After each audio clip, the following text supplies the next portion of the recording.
dynamic B2B conditions, indulging in huge deals with numerous high-profile partners, the driving factor of B2B buying motivation and behaviors of the prospects are hard to comprehend for any marketer. Every high-profile person in the company has their own measure to decide on what's the best buy for their firm, depending on their own prerogatives. They are driven by personal judgments, experiences, and preferences adding up in the ordeal of conclusive decision-making. Many deals are called off indefinitely and sometimes prolonged unduly for the lack of coordination among the key decision makers in the company. No salesperson wants to get stuck in such a situation. Therefore, the target has to be pinpointed towards presenting a clear-cut selling proposition, convincing and addressing all the client issues in a smart and unpretentious manner. Addressing the real issue, the prime B2B buying motivation behavior is based on two dominant instincts: accomplishment and ache. Accomplishment and ache are the catalysts for every choice we make to determine our future conditions. There is a natural instinctive behavior of progressive succession that in essence drives to perform better, and another consequential behavior of preventing unfavorable situations that may arise eventually. The scenario in B2B is similar. The marketers need to evaluate numbers, check in their profit statements, ensuring that fiscal estimates are appropriate and in line with the demand. They also vouch for the credibility of the company. However, their prominent role is to boost accomplishment and prevent ache for the client.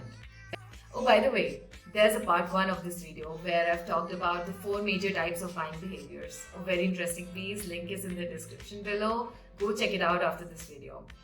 Now let's come back.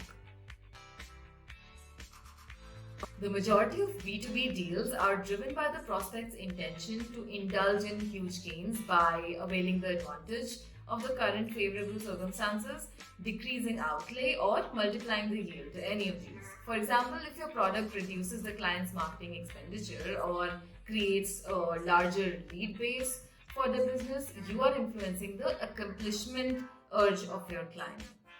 Keep endorsing the positive impact of your product on their firm's sales rather than just discussing nitty-gritties of the technical details and specifications. Of course, these basic things are important. Do not rule out them completely, but move towards the benefits more, and don't forget to mention the ROI gains. The next distinctive influencer is the ache. This includes the issues the prospects could be facing at present or the problems they are unaware of.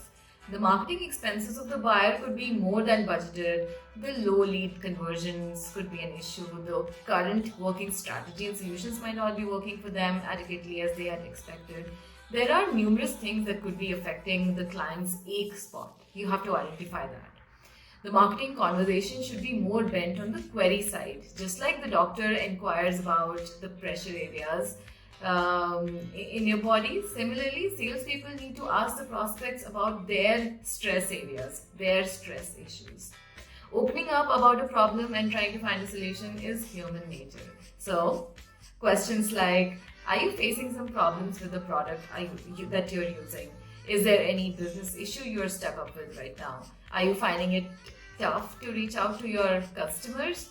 These kind of questions help establish a connection with the buyer's ache points and gives your marketing team a chance to promote solutions effectively. Now, before I go, let me re-emphasize this.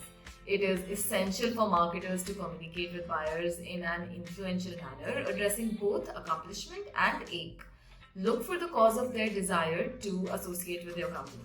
Is your product reducing their cost or upgrading their business operations?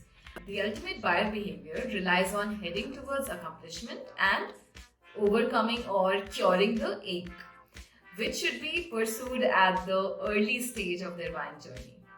Now, comment below. What does your solution solve for your prospects? Is it accomplishment or ache?